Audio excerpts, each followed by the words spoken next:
If you have watched NFL Network at all this season, you likely have seen the know it all and his supposed flawless opinions about the NFL. Now, this is fun and all for people who don't really know about the NFL or who are new to it, but for us true football experts, we should be greatly offended by this kid's ineptitude. Let's look at his first commercial that aired shortly before the season started. Jordan Love is definitely winning MVP this year. Only a fool wouldn't at least consider someone like Joe Cool Burrow. Are you a fool, Mr. Harrison?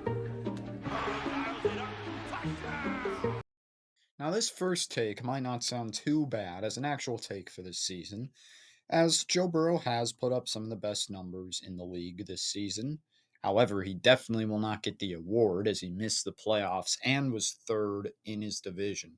But most importantly, it's pretty silly to imply that A, the person who said Jordan Love wasn't actually considering Joe Burrow. He never actually said that. And B, that this would be any issue. Burrow missed half the season last year and played much more mediocre than usual, so there were some real concerns about his play heading into the season.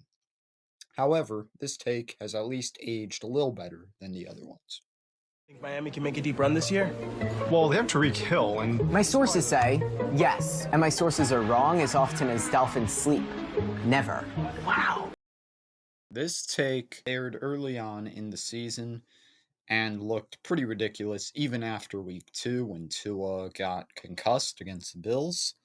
But regardless, the know it all should know much better than that the Dolphins do not win in the cold, which is where most playoff games are played, and that they haven't even won a playoff game altogether since 2000.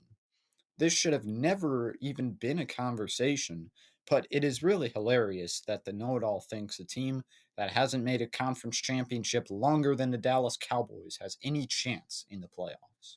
These days, offense wins championships. Actually, of the last 23 Super Bowl winners, 16 have had top 10 defenses.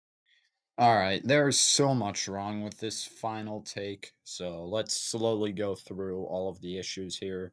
And this take was shown in the second half of the season, shortly before the playoffs started. When I first heard this, the thing I first thought was this is not impressive at all.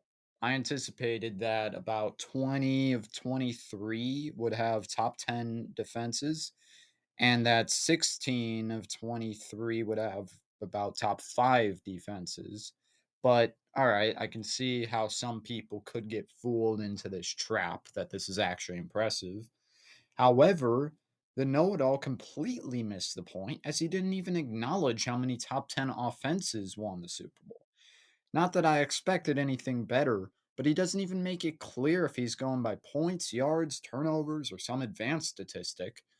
But points does check out. So let's take a look at how many top 10 offenses won the Super Bowl of the last 23 Super Bowl winners. Oh, would you look at that? 17 of the last 23 Super Bowl winners have had top 10 offenses, compared to 16 who had top 10 defenses. Turns out this stat that sounds pretty lame is as lame as we all anticipated. What a shocker. Anyways, these commercials have been a disgrace to football watching and to the true experts of football. I knew right away I wasn't a fan of the personality of the so called know it all, but I was willing to give him a chance for halfway decent takes. Turns out he can't even accomplish that.